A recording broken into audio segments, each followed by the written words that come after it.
아시다시피 제가 국뽕스러운 그런 이야기들 별로 안 좋아하는 건 아실 거예요. 그럼에도 불구하고 국내에서 개발한 덜컴 기술은 사실 국뽕에 좀 취해도 될 만한 기술은 맞는 것 같아요. 날아오는 미사일의 정확한 위치를 이 카메라를 통해서 추적을 하는 거예요. 그 추적된 방향에다 대고 굉장히 강한 레이저 광원을 딱 쏴주는 거죠. 해외에 여기에 팔아도 이 장비가 북한으로는 흘러 들어가지 않겠다라는 확신이 있는 국가를 대상으로만 사실 판매를 하는 게 맞습니다.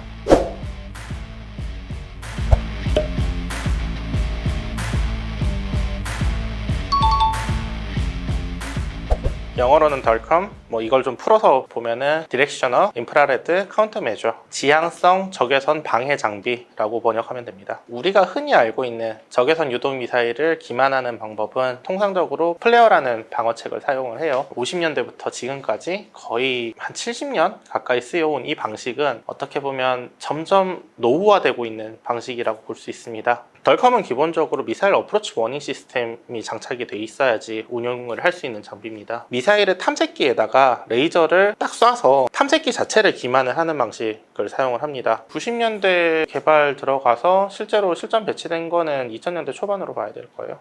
상대적으로 굉장히 최신 기술이라고 할 수 있죠. 최초에는 미슬 어프로치 워닝 리시버 같은 것들이 어디선가 미사일이 발사가 됐습니다 라는 정보를 취득을 합니다. 대략적인 방향을 먼저 탐지를 하는 거죠. 그리고 덜컴에 붙어있는 적외선 카메라가 또 추가로 있어요. 날아오는 미사일의 정확한 위치를 이 카메라를 통해서 추적을 하는 거예요. 그 추적된 방향에다 대고 굉장히 강한 레이저 광원을 딱 쏴주는 거죠. 물론 그 레이저 광원은 그냥 단순한 광원은 아니고 레이저를 중적외선 파장대역의 레이저로 변화를 해서 쏴줘요. 세게 때려주면서도 어떤 원리로 작동을 하는 지를 파악을 해서 기만될 수 있을 만한 기법들을 사용을 해서 레이저를 조사를 해줍니다. 덜컴을 정확하게 사용을 하게 되면 교전거리가 2km 이상만 확보가 되면 맨페즈 타입의 휴대용 주대공 미사일들은 기만을 할 수 있다라는 논문들이 나오고 있습니다. 당연히 알 수는 없죠. 그럼 그거에 대한 위험성에 대한 일단 살고 봐야 되는, 총을 쏜 놈이 나쁜 놈이지 그 총을 피한 놈이 나쁜 놈은 아니잖아요. 그렇게 봐야 되는 거죠. 일단 전장이라는 환경은 기본적으로 위험한 환경이고 위협은 어디서든 도사리고 있는 거예요. 그렇기 때문에 민간인들은 일단은 그 지역에 들어가면 안 되는 것이고, 작전을 수행하는 과정에서 발생하는 그런 형태의 다양한 콜레터럴 데미지들은 윤리적으로 검토는 해볼 수 있을 거예요. 하지만 그런 형태의 책임 문제라던가 이런 것들은 쏜 쪽이 잘못한 거지 막는 쪽의 문제라고 볼 수는 없어요.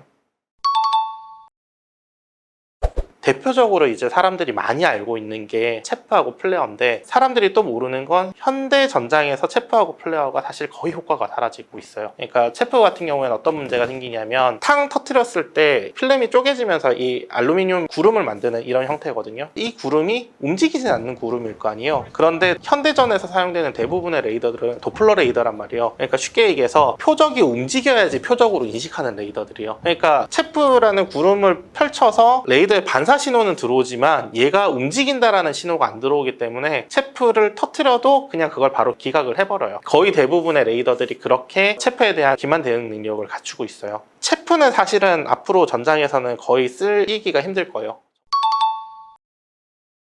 적외선 탐색기의 세대가 변화하면서 얘가 성능이 계속 좋아졌단 말이에요. 기만하기 굉장히 까다로운 타입의 탐색기가 사실은 적외선 탐색기이기도 해요. 최초에 사용되던 형태의 적외선 탐색기들은 신호가 들어왔다 안 들어왔다 정도만 판단하는 형태였어요. 60년대 쓰이던 이런 적외선 미사일들은 태양을 표적이라고 착각하고 쫓아가기도 하고 그렇게 했단 말이에요. 그리고 전술 운영할 때 그렇게 태양 방향으로 기동을 하는 것도 전술의 일부이기도 했던 시절이 있었어요. 그런데 그건 정말 옛날 이야기고, 요즘은 탐색기가 가리는 파장대역도 여러 개로 바뀌어졌어요. 근적외선 대역, 중적외선 대역을 따로따로 보거나 심지어 자외선 대역을 보는 경우들도 있어요. 거기다가 기만을 배제하기 위해 사용을 하는 항재민 기법들도 패턴이 굉장히 복잡해졌어요. 플레어 같은 경우에는 지금 많이 사용하고 있는 건 근적외선 대역의 플레어거든요. 그런데 이것 말고 중적외선 대역의 플레어들인데, 얘가 일종의 연막 차장하듯이 범위를 굉장히 넓게 쳐줄 수 있는 애들이 있어요. 기존의 적외선 플레어가 하나의 점인 것처럼 사용이 됐다고 한다면, 신형 플레어들 같은 경우에는 일종의 좀 넓은 면적을 커버를 해줄 수 있는 이런 형태로 개발이 되고 있습니다.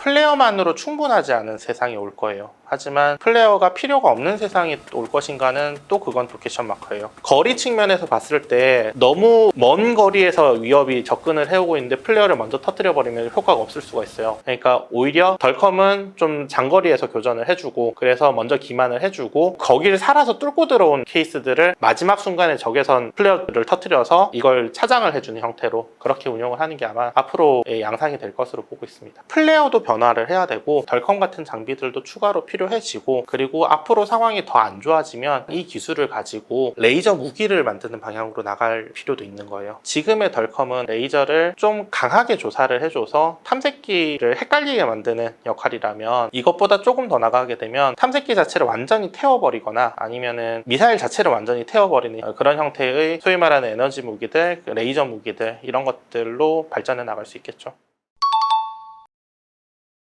아시다시피 제가 국뽕스러운 그런 이야기들 별로 안 좋아하는 건 아실 거예요. 그럼에도 불구하고 국내에서 개발한 덜컴 기술은 사실 국뽕에 좀 취해도 될 만한 기술은 맞는 것 같아요. 덜컴이 보면은 어떻게 보면 레이저로 탐색기를 그냥 지진다라는 정도의 인식들이 많이 있어서 이게 그렇게 어렵지 않은 기술인 것처럼 사람들이 생각을 하는 경우들이 종종 있는데, 이게 생각보다 까탈스러운 기술이에요. 언론 보도상으로는 2014년부터 2018년까지 대략 한 5년 정도의 기간이 걸린 것으로 알려지고 있습니다.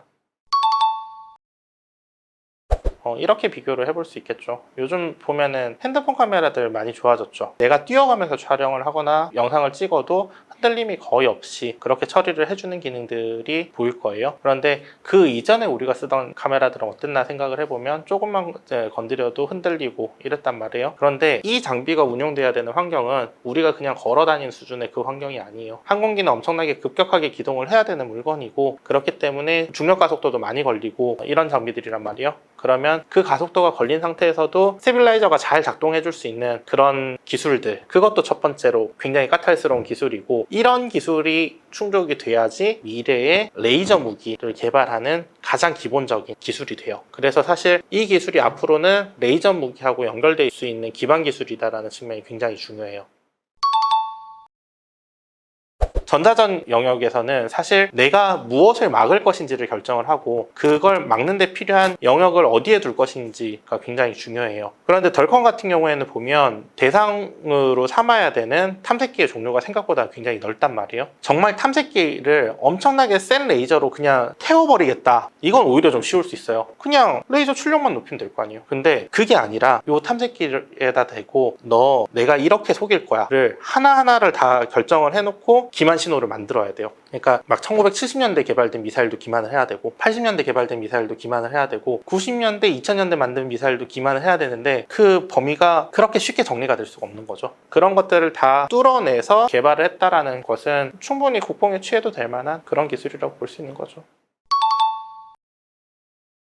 수리온이나 이런 것들 같은 경우에는 항공기의 기본적인 구조는 굉장히 낡은 구조지만 붙어있는 전자장비는 정말 최신형이거든요. 그런 데는 사실 덜컴 같은 게 들어가는데 문제가 전혀 안 되겠죠. 그런데 UH-60이나 아니면 뭐 다른 항공기라고 하더라도 사용하고 있는 전자전 장비들 중에서 미슬 어프로치 워닝 리시버 같은 것들이 제대로 안 갖춰져 있는 경우들이 분명히 있을 거란 말이에요. 그런 경우에는 또 새로 사서 달아줘야 되고, 그걸 또 통제를 하기 위해서 통제용 컴퓨터도 교체를 해줘야 되고, 거기에다 덜컴까지 붙여야 되니까 이렇게 되면 예산이 훅 하고 올라가겠죠.